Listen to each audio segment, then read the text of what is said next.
Hi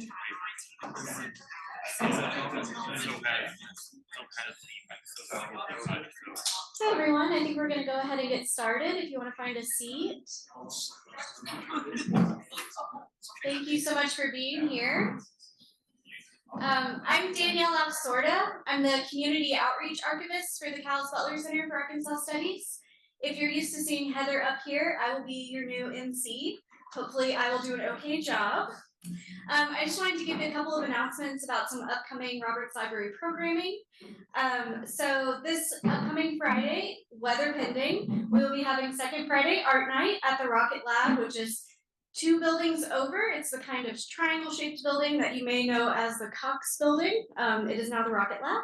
And we'll be having that event there. We'll have free drinks, music, art, and more, and we'll have vendors selling their art. And we will also have Second Friday Knit Night, so you can bring your own project or learn how to do some basic stitches with Heather. So if you've missed Heather here, you can see Heather there. And then also I wanted to mention that Finding Family Facts, which is our standing genealogy program with our local history and genealogy specialist, Rhonda Stewart, will be moving to Saturday mornings. So it'll be this upcoming Saturday on Zoom at 10:30. So we hope to see you there. Even if the weather is bad, we should be able to make that happen. So, but we'll update you if not. And then I also wanted to mention one big upcoming program we have at the beginning of Black History Month, the Black Family Expo, which will be happening at Cowles Williams, not Cowles Williams Library, sorry, right across the street at the Dunbar Community Center from 11 a.m. to 2 p.m. Folks from Central Arkansas with ties to Black history in the community can bring their own family memorabilia and set up a table. You do have to reserve those tables, and you can reach out to me, Danielle, to do that. There's more information at robertslibrary.org about that. Otherwise, please come get a family photo taken, make a picture frame, and hang out with the Cowles team there. And that's all I have for updates from Roberts, and I'll go ahead and introduce our speaker. We're going to have him speak, and then we'll do a Q&A afterwards, so please save your questions for the end.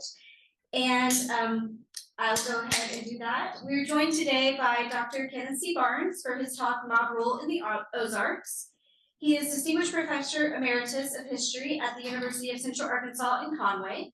He is the author of Who Killed John Clayton? Political Violence and the Emergence of the New South, 1861 to 1893, and Anti-Catholicism in Arkansas, How Politicians, the Press, the Klan, and Religious Leaders Imagined an Enemy, 1910 to 1960.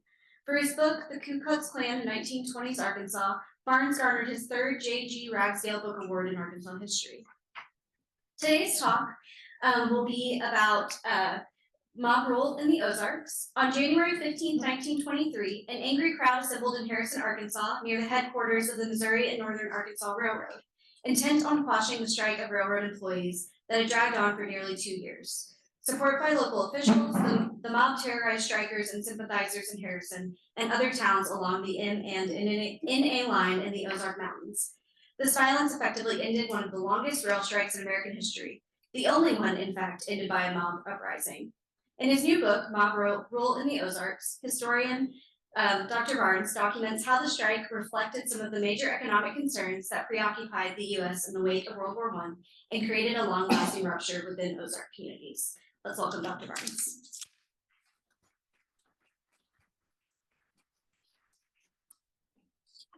Thank you, Danielle, for the introduction and the arrangements and the invitation to be with you today. It's always a pleasure for an author to get to speak about a book. When you spend years working on a project, it's nice to know there are people that might be interested in it. So thanks so much for that. Let me just get started. I want to talk about, let's see where I'll point this direction, right? Try again. It usually needs to wake back up.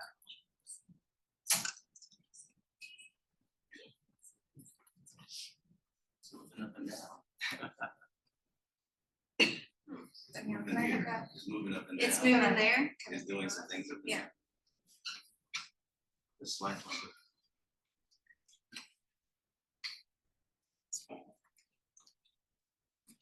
I know what the next slide says, so I'll go ahead and start. I'm going to use all the time I have. I have just a slide that sort of lays out the takeaways, what I'd like you to kind of take from this project. And basically the three themes that I'll talk about that are in the book. One is just how darn important railroads were. I guess I need to, Yeah, I you need might to need say to stay back there, yeah, That's just hard so for they me can to hear do. you on Zoom, I'm That's sorry. My career has been as a teacher and I didn't always stay in one spot. So just how important railroads were in the early 1900s. And then also the power of the Ku Klux Klan here in Arkansas in the early 1920s. That's part of the story. In fact, that's what got me onto this project. I had written a book previously about the Ku Klux Klan in Arkansas in the 1920s. And in the process of that book, I came across the Klan's role in the strike of the M&NA. And that's why I thought there was such a great story. I had great source material that was worthy of the book, so it led me to this. And then the third kind of bullet takeaway is I want to end with just some reflections upon the state of justice, the state of the justice system in Arkansas in the early 1920s, as was reflected in the process, the events of the strike. I actually have probably a fourth bullet, and that's important, and it's a big part of the book. I'm not going to really talk about it today because it's a little bit less interesting to the general public. And it's about how the strike on the M&NA Railroad was something of a bellwether for the labor movement in the United States in general. I kind of make that argument in the book that it's more important than just Arkansas, because it was at the crux between the Wilson administration turning into the Harding administration and the post-World War I regulation of the railroads to the position that unions would have in the 1920s. So the strike was really more important than just the specific story that I've spent the time talking about. But I'm going to say less about that today. I'll probably allude to it again here and there. Okay, just a little bit about the beginning of this railroad. The M&NA, Missouri and North Arkansas Railroad, was its later name, but it started out as the Eureka Springs Railroad. Its history was really connected with the founding of Eureka Springs as a town in 1880, and it just like came out of nowhere to our great benefit, right? If you go to Eureka Springs, it's a town that's sort of stuck in time to when most of those buildings quickly went up, and then it didn't grow much after those early days. Then the 1880 census, Eureka Springs had 4,000 inhabitants, which made it the second largest town in Arkansas, the Little Rock. Pretty amazing, really. And I guess it probably has less than 4,000 right now. But the potential for Eureka Springs seemed endless with water, scenery, and investment of people building those like the Crescent Hotel and all those beautiful buildings that we can appreciate. But the thing it lacked was a way to get tourists from places like Kansas City or St. Louis or New York here to the middle of the Ozarks, so that they can enjoy that. So soon after the founding of the town, some of those same investors started a railroad, the Eureka Springs Railway, which was simply designed to have a train that would take passengers from Eureka Springs to the nearest rail point, which was Seligman, Missouri, where the Frisco line was passing through and then into northwest Arkansas and down to Fort Smith and to Texas. So that was the plan, 19 miles to Seligman, and it made a huge impact upon the development of Eureka Springs. The depot is still actually there. It's the one, if you're in Eureka Springs in the summer, you can ride on a train of the M&NA on about a 4-mile little journey through the forest and then back. It's the only part of the M&NA that still rolls, and it does it only when the tourists are in town. But that original depot is and it's very much in its original state there. Okay, well, toward the very end of the century, some of the investors who owned the Eureka Springs Railroad had the idea that they were going to expand it and move it to the east from Eureka Springs to Harrison. A pretty difficult endeavor given the terrain that they would have to go through. It involved even the only train tunnel that would exist on the M&NA to its demise in the 1900s. So they built the train, continuing on to Harrison, and arrived in Harrison in 1901. This photograph that you see there is kind of gives testimony to what a big deal it would be for a town like Harrison to have a railroad arrive. You know, the crowds were there, a brass band playing music as the first train rolls into Harrison in March of 1901. And then they didn't stop. They just continued to construct on it and went south from Harrison to Marshall, to Leslie, and then stopped for a while. And in fact, Leslie was the terminus for a good portion of a moment. And there's some thoughts were that they were going to go continuing south from Leslie to Conway, where they would link up with the Little Rock to Fort Smith Railroad. But it might have been a good idea, but instead they decided to go east along the banks of the Little Red River. If you know that part of the country, you know how curvy the Little Red is. And so basically the train took all those curves with the Little Red from Leslie to Shirley to Heber Springs and then to Searcy. And just past Searcy, it intersected with the Missouri Pacific Railroad, the huge railroad, part of the huge railroad empire of the Gould family, that railroad that went from St. Louis to Little Rock to Dallas and points west, although I don't think it ever made it to the Pacific. I think it was incorrectly monikered. So we have a train that goes through this mountainous region of the Arkansas Ozarks. In 1906, they reorganized and took the name, the Missouri and North Arkansas. The M&NA, though sometimes people joked about it, stood for might never arrive, because it's all the problems that it had with the terrain and weather and so forth that made it one of the least reliable courses or railroads in the area. And from Searcy, Kensett actually is where the Missouri Pacific line intersected the M&NA. From there, they went through the flatlands of the Arkansas Delta and eventually ended up at the terminus of the railroad, which was Helena, Arkansas. So the final incarnation of the railroad in 1909 was from Helena on the east, where other rail connections met up, to in the northwest to Joplin, Missouri. From Seligman, Missouri, the M&NA used some of the Frisco line and then some of the Kansas City Southern line, and built a little piece of their own line, and then had the western terminus at Joplin. In 1913, the headquarters of the railroad moved from Eureka Springs to Harrison. It was a competitive kind of process. Harrison actually put out $40,000 to woo them to come to town, and built a fine building right on the courthouse square that would be the provide space for the offices, the administrative offices of the railroad, and then a big piece of territory for the operations, shops, and so forth, just on the outskirts of town. Okay, so this map shows you what I've just been talking about, the route of the M&A in red there, going from Joplin through lots of little towns of the Ozarks to its, and then into the Arkansas Delta to Helena. And it's going to have tremendous impact upon that region, because really that region of the Ozarks, north of the Arkansas River, and then let's say west of that Georgia, the Gould Railroad that goes to the dissecting from the northeast to the southwest. That region of the Ozarks really is one of the most inaccessible regions of the United States at that time.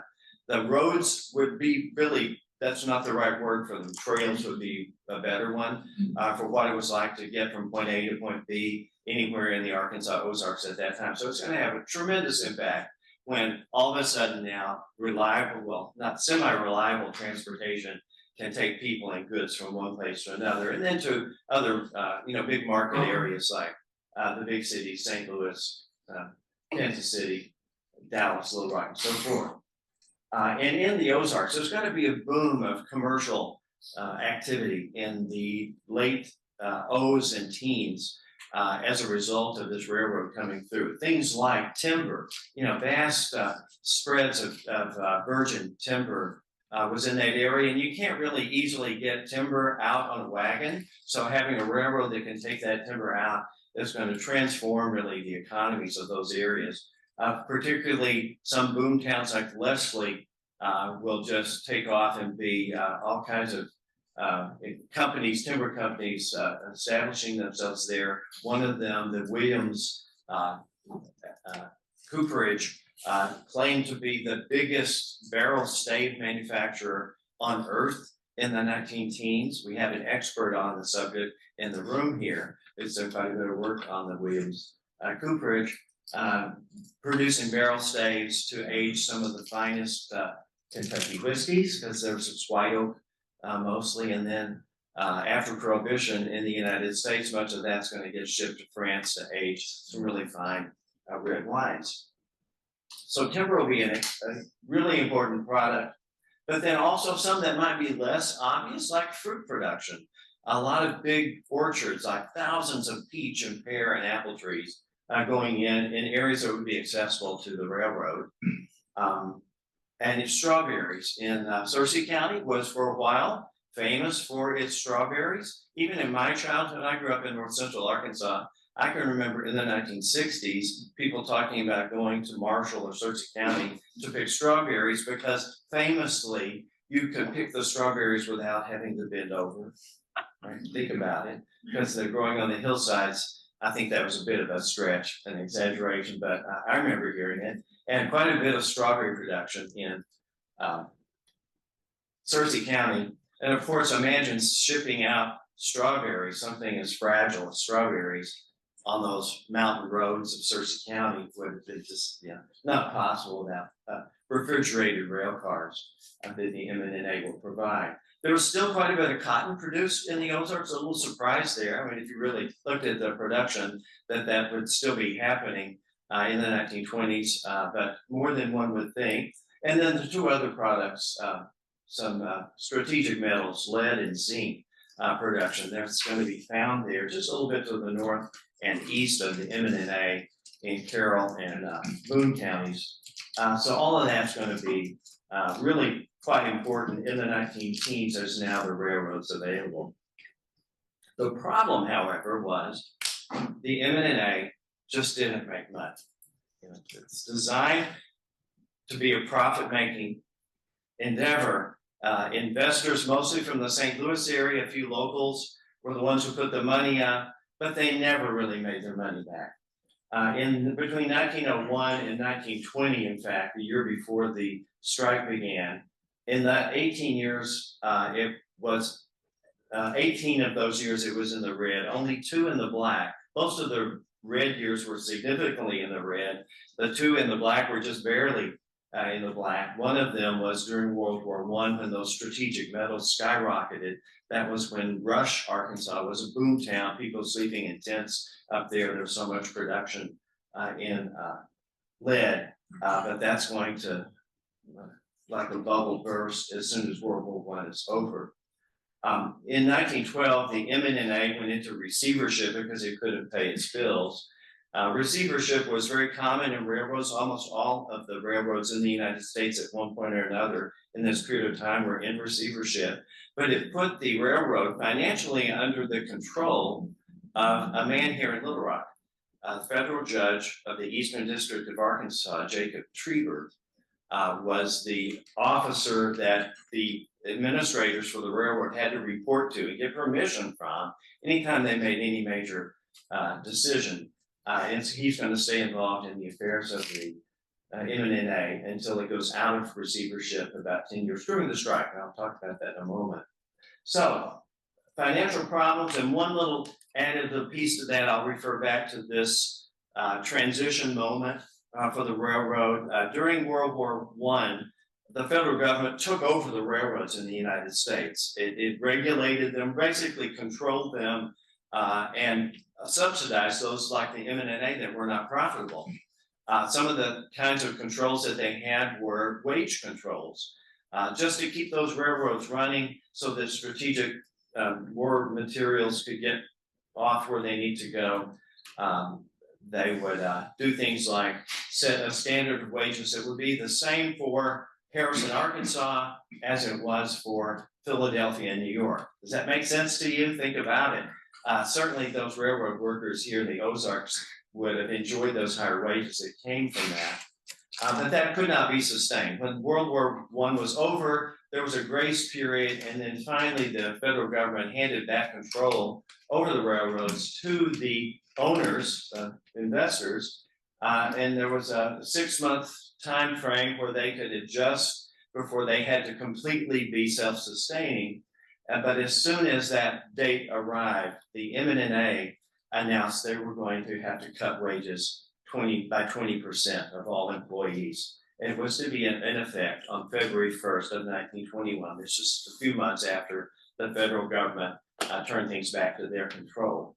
And as soon as that happened, negotiations fell apart, and then workers walked off the job. I have a slide here of some workers in 1922 walking off from the shop.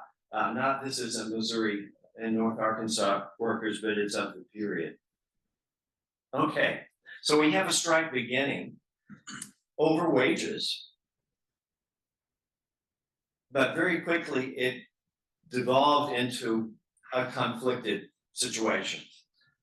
Workers began to do sabotage on the railroad itself, the physical property of the railroad, with things like some of the instruments that you see in the slide, putting some explosive devices in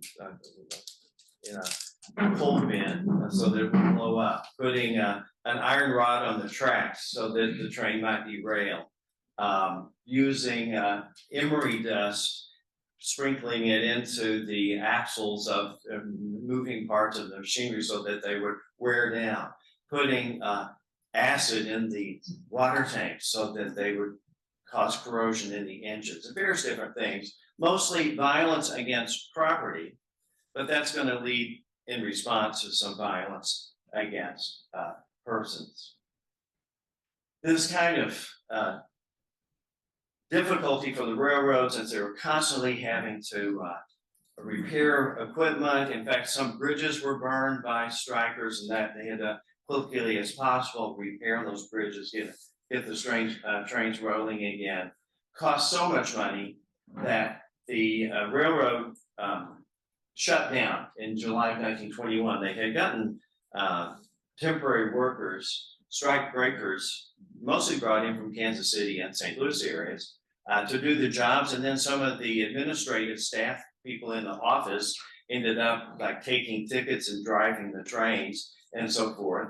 But it was really quite difficult for them to keep it going, and finally they shut down the railroad. They had a crisis of leadership. The former general manager basically had a nervous breakdown, went through the streets of Harrison shooting a gun in the air on a drunken spree, and just basically lost it and lost his job because of the pressure that he had been under. And this fellow that you see here in the slide, Jack Murray, is promoted to general manager. He's going to be the moving force for the management of the M&NA through the end of the strike, and then a while after.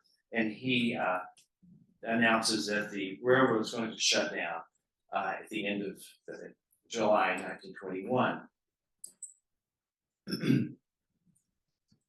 Well, imagine area of the country that have become dependent upon shipping these products out for people's livelihood. And then even in these booming towns, market towns like Harrison and Marshall, Leslie, Heber Springs, Eureka Springs, and so forth, people dependent upon the towns to bring in their supplies, even things like ice, so that somebody could have ice in their cold drink at the soda parlor, and so forth. All that's going to be challenged by no railroad running for a while. So people began to really suffer the effects of it. However, strikers were getting benefits to pay them to stay on strike, not the amounts that, that'd be nice, thank you.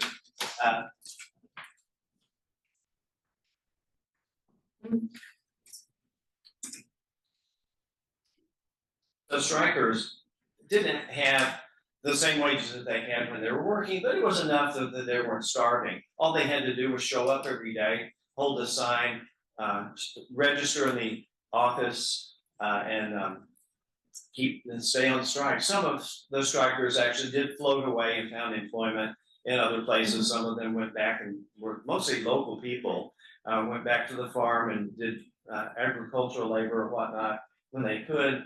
But basically the strikers kept going, but the sort of market economy of these towns were the places where the sufferings took place. Well, in the 9 months that the railroad was closed, Murray and the owners of the railroad in St. Louis were engaged in a series of negotiations with the federal government, mostly through the Interstate Commerce Commission, to try to get a loan to get the railroad going again. And they did get that, a $3 million loan, which was like one of the first big bailouts of a company in this period of time in American history. We've lived in a time of bailouts.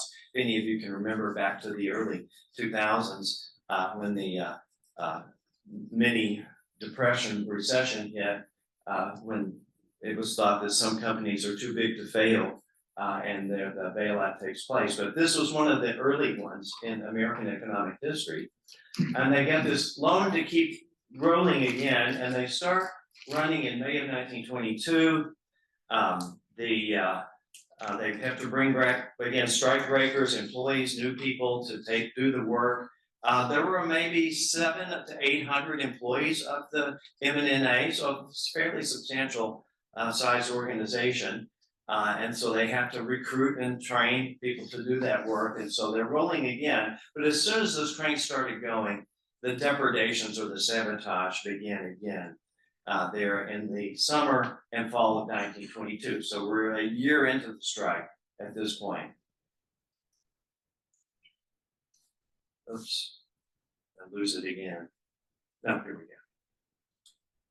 go. Okay, well, at this point, the summer of 1922, things began to change to set things up for the violent conclusion of this story. And that's going to have to do with the arrival of the Ku Klux Klan in the area of the M&NA and in Arkansas in general. The Klan arrived in Arkansas in the summer of 1921 when some recruiters came in from Houston here to Little Rock and began to try to recruit people, mostly using like men's organizations like lodges, Kiwanis, Elks, various different men's clubs to recruit their membership from. And the first Klan organized in Arkansas was the Little Rock one. It's going to take the number 1 because they're going to be numbered in consecutive order. And it's going to receive its charter in October of 1921. So through the late winter of 21 and into 22, other clans will be organized, mostly in central Arkansas, along the railroad in towns between Little Rock and Texarkana, up towards northeast Arkansas, but not so much in the Ozark regions. By the summer of 1922, the numbers of these clans are getting into the 70s or 80s. Conway's clan, where I live, is number 14. Searcy's was number 40. So you can see the sort of progression of how the growth of the clan was by the numbers of those chapters. Marshall is going to be number 88. So by the summer of 1922, the clan's getting organized up in the Ozarks, in those towns that are going to be so impacted by the strike. And before it's all over, there will be clan chapters in the towns that you see listed there along the M&NA. Joplin, Neosho, Eureka Springs. I failed to put Berryville on there. It was one of the clan chapters and on the railroad. Harrison, Marshall, Leslie, Heber Springs. Heber Springs was clan number 121, organized in December of 1922. Searcy, Cotton Plant. I think there was one in Wheatley, which was a small stop on the railroad between Cotton Plant and then in Helena. Helena was number 3 because of being a prominent town there on the Mississippi River. Well, in the summer of 1922, there was a great deal of Klan politicking to prepare for elections that are going to be held in August and in September. In Arkansas at this period of time, there were primaries in the Democratic and Republican parties in August. And of course, it was the Democratic primary that was the important one. Pretty much whoever won the Democratic primary will get elected in the general election that follows in October. So a lot of politicking happened for the Klan to try to get their people on as the nominee for the Democratic Party for things like governor, all the constitutional officers, congressmen, county officials, sheriffs, court officials, prosecuting attorneys, district judges, and et cetera, et cetera. So lots of politicking in August, and then again in October, particularly in some of the counties in the Ozarks. There was still some Republican Party loyalty that really goes all the way back to the Civil War, when a good number of people were blue in the Ozarks and will retain Republican loyalty. Let's say in Searcy County, for example, particularly, well into the 1920s. So in some of those places, there was a competitive race between the two parties in October, and if so, the Klan's going to have its ticket. And I mean that quite literally. They would put in the newspaper, these are the candidates that the Klan is supporting. Well, you might think, why does it matter? But it's, in terms of the story of the railroad strike, it's in preparation for when they take office in January 1, when the new officials are going to be sworn in. They're going to be throughout much of Arkansas, county officials, all these that I've described there, many of them will be Klan members. The General Assembly for the state of Arkansas, had their first meeting in January of 1923. I would estimate that the most of those representatives and senators were Klansmen.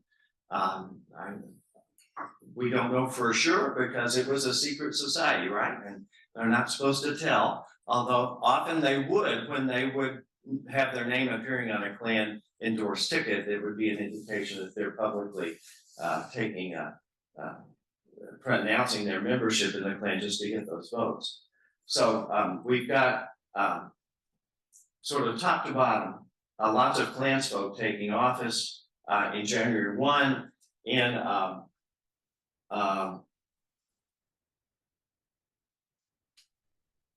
in terms of the strike, it's going to be particularly important because it appears that there was plans for some kind of violent action to put this strike to rest. And it needed to wait until January 1 when these Klansfolk take their offices. For example, in a place like Harrison, the epicenter of the strike, where the largest number of strikers live because of it being the headquarters and the location of the shops of the railroad. The county sheriff that took office on January 1, Bob Shattuck, was a Klansman who had actually hosted the conclaves, those cross-burning rallies in the darkness at his farm in a pasture just on the outskirts of Harrison, which is now actually in a subdivision in the western side of Harrison. So once Shattuck's is the sheriff, he and the district attorney are going to be, and the district judge will be establishing who the jurors will be in the grand jury and the petty juries and so forth. So things set in motion for what will come later in January. The general manager of the railroad, Jack Murray, had put a public announcement out, a public letter that went out on December 15th, 1922, and then he again reissued it on the 11th of January, and then again on the 13th of January, basically calling for the citizens in the area of service of the railroad to take matters in their own hands. He said, if the railroad is to survive, it's up to you folks. Basically a call to arms to the citizens. This was printed in all the newspapers in the towns along the railroad, posted at the depots where the trains were rolling. The newspaper Marshall, right at this time, early January, editorialized that it was time to decorate a few telegraph poles with strikers. That's a quote from the Marshall Mountain Wave of the second week of January. So it seems to have been a plan by largely the Klan to organize people, a mob, to come to Harrison that arrived on January 15th, about 1,000 men, some coming in special trains from the south, bringing people, stopping at every place to add more onto there. They get to Harrison by noon on the 15th. They quickly get organized. They elect a committee of 12 to do the business of the mob. That committee goes to the Rotary Club headquarters, which is on the Court Square on the northeast corner of the Courthouse Square in Harrison. The Rotary rooms are the location from which this photograph that you see there was taken down, so the mob gathered there in the intersection below. So they're going to meet and form something like a kangaroo court in the Rotary Hall. And then squads will get organized to, in military fashion. I would mention that a good number of the squad leaders were veterans returned from World War I who knew how to organize, many of them members of the American Legion. They're going to go through the neighborhoods. They had a list of strikers that they were going to go to their homes, take them out, call them out, often ransack their homes looking for evidence. And that could be anything from communications to with union officials or any of those objects of sabotage that were in the earlier slide. So they ransack homes and then hold off these strikers to the Rotary Hall, where they're going to be basically put on the spot and asked one question: do you deny the strike? Do you repudiate it? Tear up your union card, or will you not? And if you don't, their choice was they had to leave the state. So basically, it's reject the strike or leave, and almost all of them left within a pace of just a couple of days. They couldn't hop on the Missouri and North Arkansas Railroad to leave, so most of them actually hiked a few miles, several miles, and got on another railroad that ran through from Calico Rock to Cotter to Bergman to Branson, and took that train where they sort of encamped in Branson. Okay, so it seems like sort of ethnic cleansing or labor cleansing episode, but it got nasty at times. There were some of the strikers and sympathizers, not just strikers, but people who were merchants or had identified themselves as being friendly with the strikers, who took credit, gave credit to the strikers and so forth, that were also brought to Rotary Hall and asked to declare their loyalties. Several were stripped, taken out and beaten, stripped and flogged. And then the worst case was the fellow that you see here. He's the one striker that resisted, a guy named Ed Greger. He had missed the action, basically, with all the depredations and the sabotage, because he had gone off to Branson, where he worked on the dam that they're building that created the lake up there, but it had just gotten completed, project over. He returned home on Friday, bad timing, just in time to be there for the strike on Monday. And he's the one who gets pulled out of his home. A crowd of about 100 men surrounded his home, called him out. He refused to come out and actually apparently shot out the window. And when he did, it was like a war zone. When people returned fire, people in the neighborhood said it sounded like the Second Battle of the Marne going on there just outside of the main square in Harrison. And he was there at home with his 6-year-old daughter. Both of them miraculously survived, although his house on the interior was shot up. One bucket was said to look like a colander. There were so many holes in it from the buckshot. So he's taken off to the Rotary Hall, where he's put on trial, basically. And for those like Greger who didn't answer the right way, or they weren't quite satisfied with what they had to say, they threw some of them in a little room at the back called the bullpen. And so he and about a dozen others are kept there overnight. And in the night, three men with black masks came inside and took him away. And this is what happened to Ed Greger. He was hanged from a railroad trestle, the bridge that crosses Crooked Creek just on the south side of Harrison. And why Greger? Why was he hailed? Was he lynched there? I would suggest it was basically for a few reasons. One is he resisted, with violence. And then the actual leader of the strike, the most radical leader, was unavailable. He had gone off to Chicago to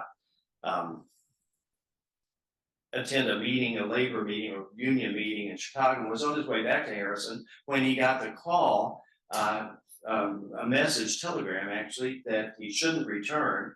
And he got off the train in Branson instead, probably saved his life. So the one who was most likely to get, for symbolic reasons, lynched was unavailable. So somebody had to pay, I guess. It was pretty clear that the plan all along was that there would be some leaders that would be hanged as a message for others. But by the end of the week, most of the strikers were gone from Harrison. The neighborhoods where they lived were basically like ghost towns, were dark. About 200 of them were expelled. And then their families often then followed in the days that followed, trying to maybe sell some possessions, in some cases leaving behind their homes and so forth. This is just an indication of the kind of media coverage that the event got. It was covered in newspapers from Hawaii to New York City. On the right side is a labor magazine in Washington, D.C. that has the cartoon showing the mob taking down the U.S. flag and raising the flag of anarchy there in Arkansas. Well, this kind of violence will just get reprised in Leslie, in Heber Springs, and in Eureka Springs. Some of the people who come from those towns to Harrison to be part of the mob, when after a couple of days they had done their work in Harrison, they just go home, do the same thing in their hometown. So I'm not going to tell you those stories, but they're very similar, always with a committee, with squads that go out and round up the strikers. There just weren't as many of them in these other towns. Leslie had about 25 strikers, but a lot of sympathizers will also get taken. There'll be strippings and beatings in these towns as well. Heber Springs had the second largest number of strikers, and that's because it was a place where there was a shift change for the railroad. Railroad staff went from Joplin to Harrison, then there would be a shift change. Harrison to Heber, shift change. Heber to Helena. So for that reason, there were a larger number in Heber Springs. And then the third town that had a sizable number was Eureka Springs. Most of them left before the mob could go after them of their own accord, because they had heard of what was happening, had happened in the other towns. I have the pictures of the courthouses in Heber Springs and Eureka Springs on here, because that's where the committee met, which tells you something, doesn't it, about what kind of action this was. Probably it would have met in the courthouse in Harrison had not the grand jury actually was sitting on the day that the mob appeared on the 15th of January. So these are going to be linked with local officials, elected officials. In Leslie, they met in the city hall, since Marshall's has the courthouse for Searcy County. Okay, as I had said, in January, the General Assembly, just like it's going to do next week, had just convened in Little Rock.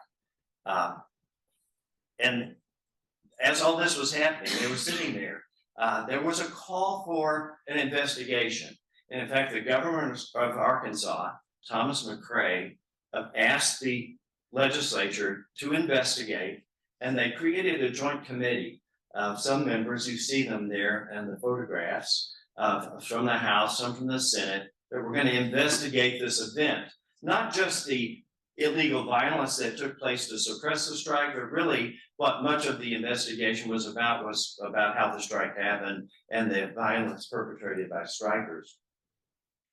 They take testimony in Little Rock, and then adjourn for a while, and then we'll travel up to Harrison and take more testimony. In all, about 400 people gave detailed accounts of what happened with the strike and then this mob action that ended the strike.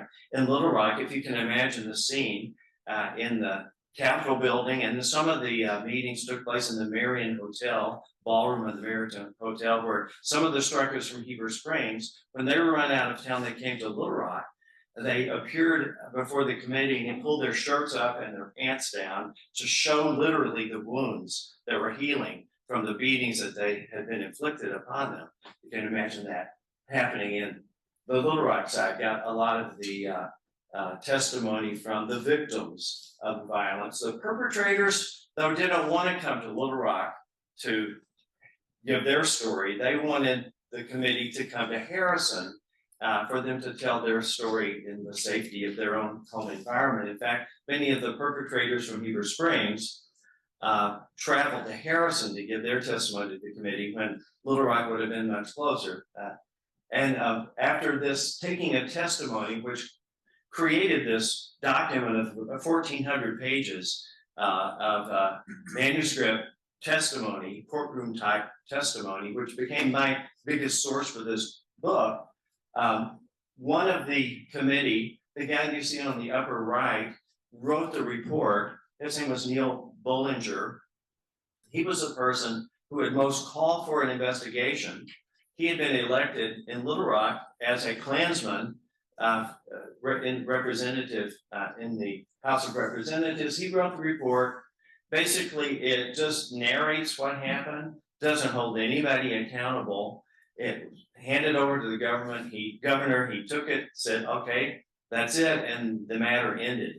The critics of the committee and the legislature and political officials considered it to be a whitewash of the mob.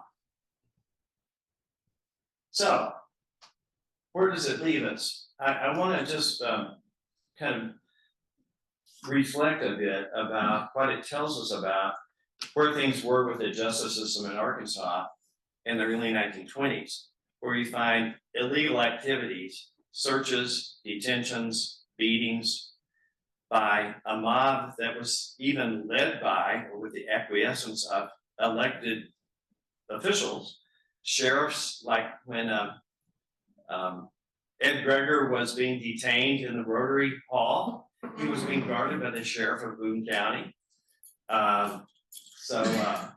The officials of the land, from pretty much top to bottom, were part of this endeavor.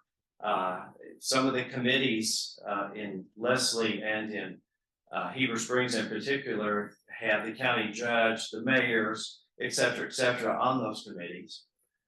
So the violence was perpetrated in the name of government, in a sense, and no actions taken against those who had committed these illegal activities. Well, how is it that the government could support the mob, not the strikers, in this situation? I would suggest to you, think about that slogan we heard back in November quite a bit when people were trying to figure out how the election had happened. And people talked about the price of eggs and so forth. That phrase, "It's the economy, stupid," it sort of resonates here too. That when people's livelihood, when their profit margins, when their even way of life, being able to get their ice cold drinks at the soda fountain is threatened, there we see a willingness to use violence, even break the law, when otherwise, these are officials whose elected responsibility is to uphold the law. But in the case that we see here, they were quite willing to let it go the other way, as was made clear with this cartoon, again in the Labor magazine in Washington, D.C., which shows the mob chasing the strikers as Lady Liberty, which may be a euphemism for the civil rights of those strikers, is bent over in tears. So that's the story. I guess I'm ready for some questions. I took a little longer than I had hoped to do, but I hope we have some time for some questions. Danielle.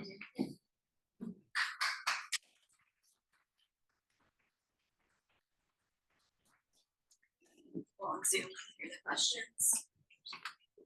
And if folks are on Zoom, if you'll put questions in the chat, I will alternate in person and chat questions.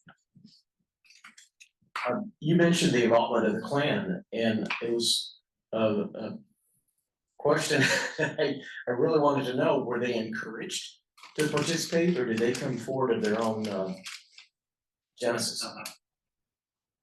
Again, I can't say for sure because we don't know exactly who the Klan was, but it seems that Klansmen in these communities were planning this event and leading the event. Not all of the people that were in the mob clearly were Klansmen. There were people that were, part of that crowd that were taking people from their homes and so forth that were not members of the Klan. But the main planning and execution, in my judgment, seems to have come from the clans, I should say, specific ones in these towns. I don't know that there's any smoking gun that brings in the head of the Arkansas Klan, which was here in Little Rock, into that story. I've never seen anything implicating James Comer, who was the Grand Dragon for the Klan for the state, but certainly in these towns, it's pretty clear. Well, I'll give you one example. In Heber Springs, the charter document for the Heber Springs Klan has survived, and there's one of only two that I know of that exists, the other one being Malvern, and it lists the officers of the Heber Springs Klan, like 12, 13 of them. Well, 10 of those people, names that are on that charter as the leaders of that Klan, were either on the committee of 12 that were adjudicating these strikers, or they were leading the squads that were taking them from their homes. So that's a case where I actually do know I can unmask the Klan because their identities are known, but from the other circumstantial evidence, that would be my judgment. You can put this on, maybe not. There we go. Maybe? Yeah. Okay. So we have one question from Zoom from Aaron. He says his family has lived in Harrison since the mid-late 1800s, and there were a couple of railroad strikers in his family that had to flee due to their union activity during the strike, one to Georgia and one to Idaho. And he's wondering how the current Klan presence in Harrison is connected to this history. I know no connection between the current Klan that's headquartered outside of Harrison and this story. In fact, I wouldn't say there is a connection. I think this is totally a new creation, this new one that's out there. Thank you. We'll do it in person next. I'll just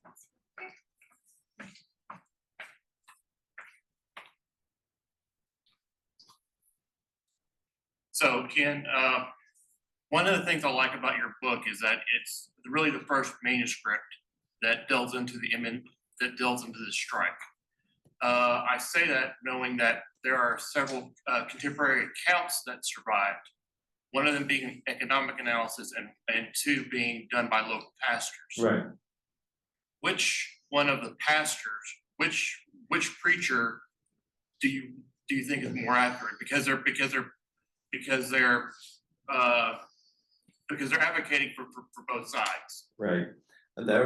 Within a year of the end of the strike, two books came out, one by the Methodist preacher in Harrison who took a pro-strike perspective, and then the Presbyterian pastor of Harrison, who had been the exalted cyclops of the Klan in Harrison, wrote the other account that's very pro-M&NA. And it's interesting that it's like dueling books by the two pastors. The Methodist pastor got fired actually before the year was out because of his sympathy for the strike and went into basically retirement, moved back to Wynne, Arkansas, which was his hometown. So I personally think his perspective is the more accurate. Obviously when you write a book, you take sides. I mean, it's unavoidable. When I started the book, I was more in the middle, but as the process of the work unfolded, I landed more firmly in the camp of sympathy for the strikers. Although obviously, one could argue, shouldn't they have known better? Wouldn't they have realized that workers in Harrison and Leslie can't make the same as railroad workers in New York? Couldn't they have compromised? Yes. But yet, and didn't they do violent activities? Yes, but again, to property, not to people. So there have been some of those kind of distinctions. Yes. And then Malin asks on Zoom, a fine presentation about a really good book on Arkansas history. Did the strike eventually reduce the respect of railroad workers in the eyes of the citizens? Well, it's hard to say because they weren't there. The strikers were gone, basically, from these communities, so they weren't there to be neighbors with after 1923. So I don't really know. I don't know. I don't have an answer for that because the workers that would have remained would have been the strike breakers, who were strikers' great enemy. There was some, fist fights and so forth between the so-called scabs and the strikers. But I don't know that I have an answer to that, Malin. Thanks for the question, though. All right, we'll do an in-person next. Got hands everywhere. We probably have time for one more in-person after this one. I just got a blank. In this day and time, does the ordinary population of Harrison know about all of this that went on? And if they do they talk about it? It's hard for me to say on that one because this is the fourth time I've done a book talk. One of them was in Harrison, and it was the least well attended of the four. I spoke in Eureka Springs, in Harrison, and Heber Springs, 3 towns where the events of the book happened, but 3/4 of my book is about Harrison, and I had the smallest turnout in Harrison. People in Harrison are so sensitive about reputation as a prejudice, like the, poster town for prejudice because of that clan has its headquarters outside, actually in Zinc. But unfortunately for Harrison, they have a post office box in Harrison and posters out, around town. So I don't know how much they know about it.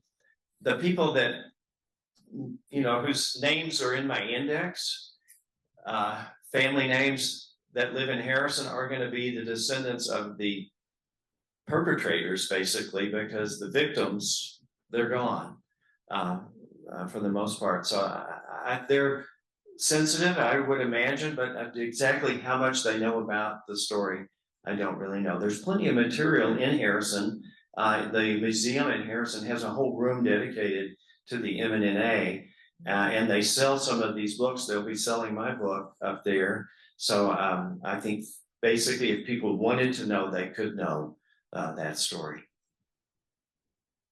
There was one last question on Zoom that I'm gonna finish with, since folks in the room may be able to approach you and ask after we wrap. Shirley asks, how did the railroad fare after the end of the strike? Which I feel like is a good way to end this. Okay. They had better days through the 20s. Problems in the Depression, as you would expect. Then World War II kind of gave them a shot in the arm, but it's almost as soon as World War II was over, then there were problems, like after World War I, in fact, a strike.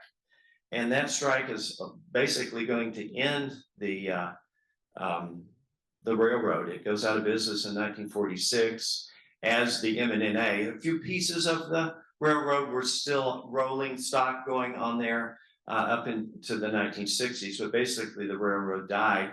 But the natural death of sorts, from competition from trucking and so forth, that just railroads are in a different place by the 1940s.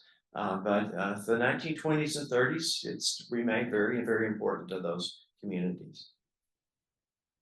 Thank you so much. I have one closing note to make about next month's Legacies, but I need my notes because I will say something wrong. I wouldn't want to do that, so. Let's do that one back. Yeah, let's put it back up here. All right. Well, thank you all so much. Dr. Barnes' talk was amazing, and thank you all for great questions. I just want to remind you this is a monthly program, and if you'd like to support our programming, you can donate at robertslibrary.org. And next month, we will be meeting back here on February 5th for First Missionary Baptist Church at 180. Join members of Little Rock's First Missionary Baptist Church to celebrate 180 years of history and community impact. It will be a panel joined by Cal Butler Center genealogy and local history specialist Rhonda Stewart. They will discuss the church's legacy in Little Rock, tracing its founding, pivotal moments, and the evolution of both its role in the local and broader community. So I hope to see y'all there. Thank you so much.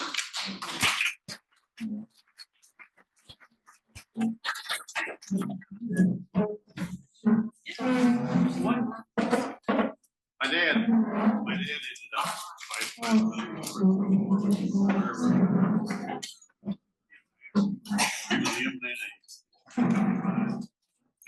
M&NA.